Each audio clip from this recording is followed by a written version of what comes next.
Hello students, हम लोग पढ़ रहे थे ब्रिटेन के संविधान की कुछ छोटी छोटी विशिष्ट जानकारियां मैं आपको दे रही थी। हमें ज्ञात है कि हमारा कोर्स कंप्लीट हो चुका है, मुख्य मुख्य टॉपिक हम लोग पढ़ चुके हैं।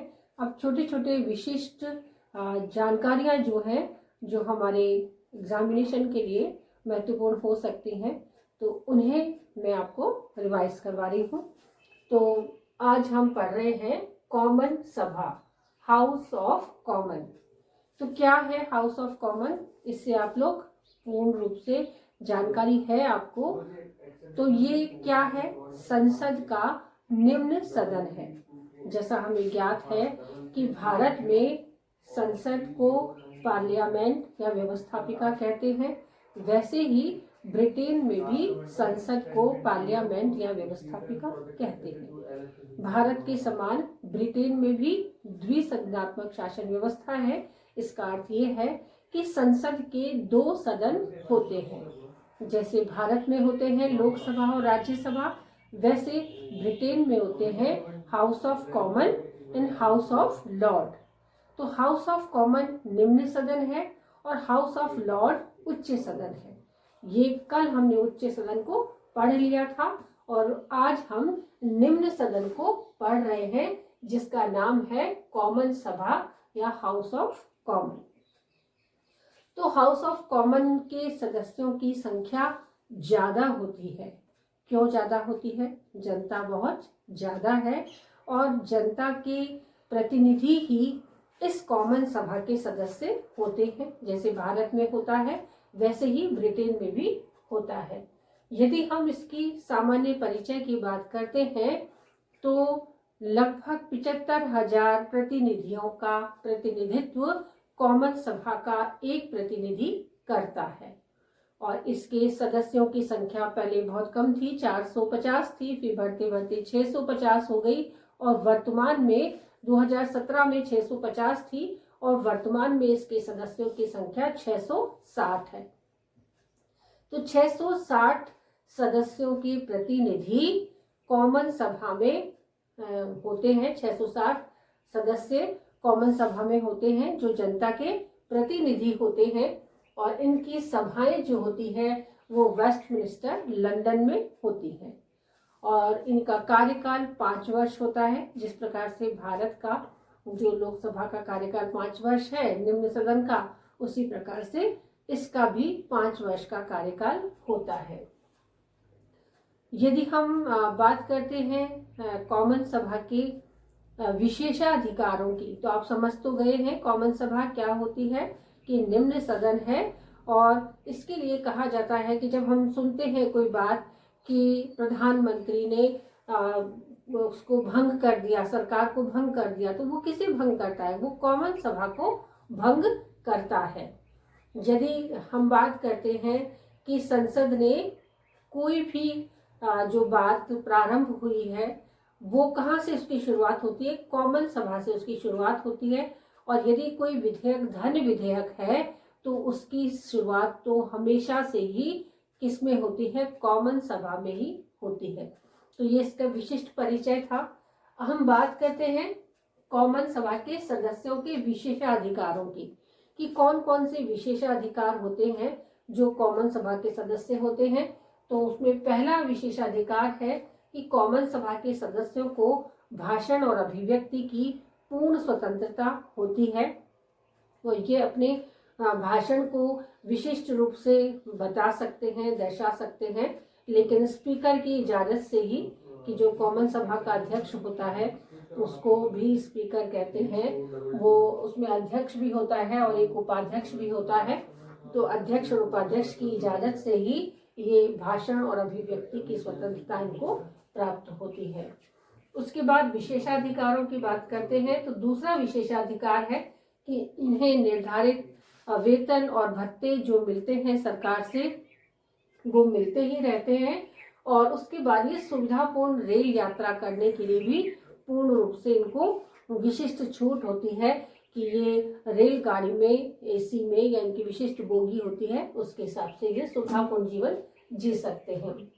इनका विशेषाधिकार ये भी है कि यदि कोई मुकदमा, यदि कोई अविश्वास प्रस्ताव, कोई निंदा प्रस्ताव या किसी भी प्रकार से इन पर कोई मुकदमा लागू हो गया है तो मुकदमे के 40 दिन पहले और मुकदमे से 40 दिन बाद तक इन्हें कोई गिरफ्तार नहीं कर सकता है। तो ये इनका विशिष्ट अधिकार है। और गण पूर्ति के लिए कम से कम 40 सदस्यों की आवश्यकता होती है। लोगों की जो कमी है वो पूरी हो जानी चाहिए। 40 लोग कम से कम होने चाहिए। इसमें एक अध्यक्ष और एक उपाध्यक्ष होता है।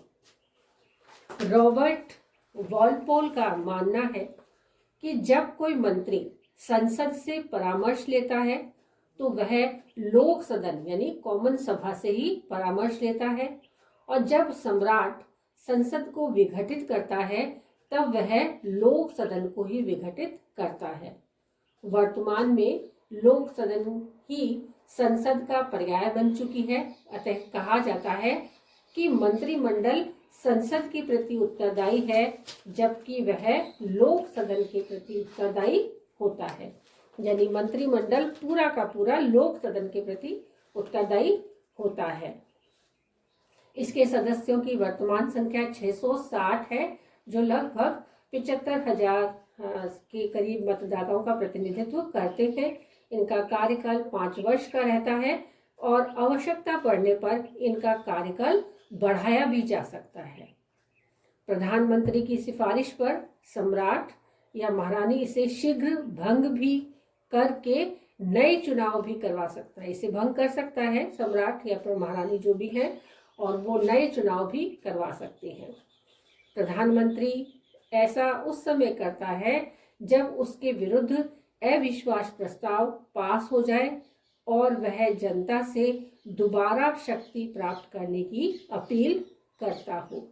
यदि किसी समय प्रधानमंत्री पर अविश्वास प्रस्ताव उसका पारित हो गया हो तो ऐसे समय में प्रधानमंत्री सम्राट से गुजारिश करता है कि वो लोक सदन को यानी कॉमन सभा को विघटित कर दे और पुनः नए चुनाव करवाए, ताकि जो विश्वास उसने जनता का खो दिया है प्रधानमंत्री ने, उसे पुनः प्राप्त करने के लिए वो ऐसा आग्रह संसद से ये सम्राट से कर सकता है।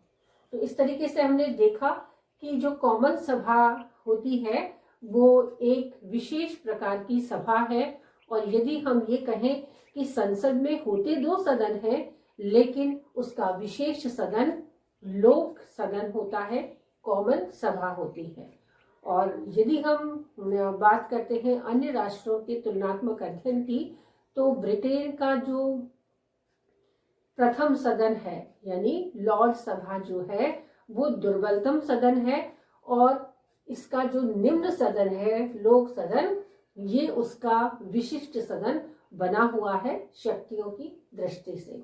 यदि विशेषाधिकारों को हम दोहराते हैं तो इन्हें भाषण देने की पूर्ण स्वतंत्रता प्राप्त है। ये निर्धारित वेतन भत्ते और सुविधापूर्ण रेल यात्रा कर सकते हैं। दीवानी मुकदमे में सदन के अधिवेशन से, जो सदन का यदि अधिवेशन चल रहा है तो अधिवेशन के 40 दिन पूर्व और 40 दिन बाद तक इन्हें कोई गिरफ्तार नहीं कर सकता। कॉमन सभा के सदस्यों का वेतन 65,738 पाउंड स्टर्लिंग होता है। कॉमन सभा का अधिवेशन वर्ष में एक बार अवश्य होता है, और यदि आवश्यकता पड़े तो एक बार से अधिक भी बुलाया जा सकता है। गणपूर्ति के लिए सदस्यों की संख्या 40 होनी चाहिए। पदाधिकारी, इसमें एक अध्यक्ष होता है और एक उपाध्यक्ष भी होता है।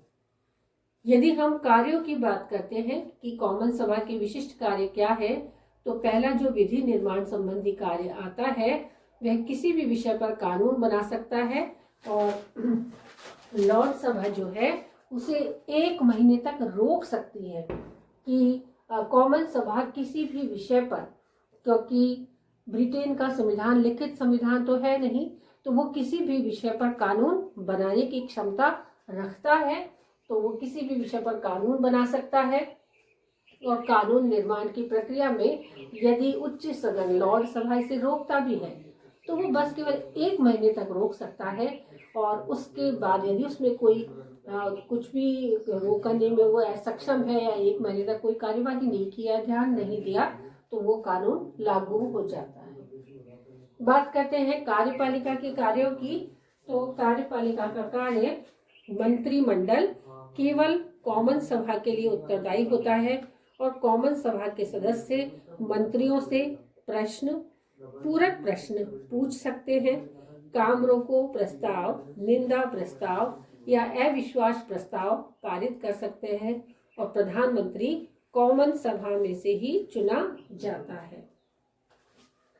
कि ये जो मंत्रिमंडल के सदस्य होते हैं वो कॉमन सभा के सदस्यों से प्रश्न पूछ सकते हैं। कैबिनेट छोटी होती है तो इसके जो मंत्री होते हैं वो प्रश्न पूछ सकते हैं, पूरक प्रश्न पूछ सकते हैं, अविश्वास प्रस्ताव लागू कर सकते हैं, निंदा प्रस्ताव इन पर लागू कर सकते हैं, और यदि कोई भी ऐसा विषय इनके सम्मुख उत्पन्न हो जाता है तो उस समय ये विशिष्ट प्रकार का निर्णय भी ले सकते हैं। लेकिन जो वो मंत्रिमंडल केवल रोक सकता है, उसे हमेशा के लिए रद्द करना संभव नहीं होता है। बात करते हैं वित्तीय अधिकारों की।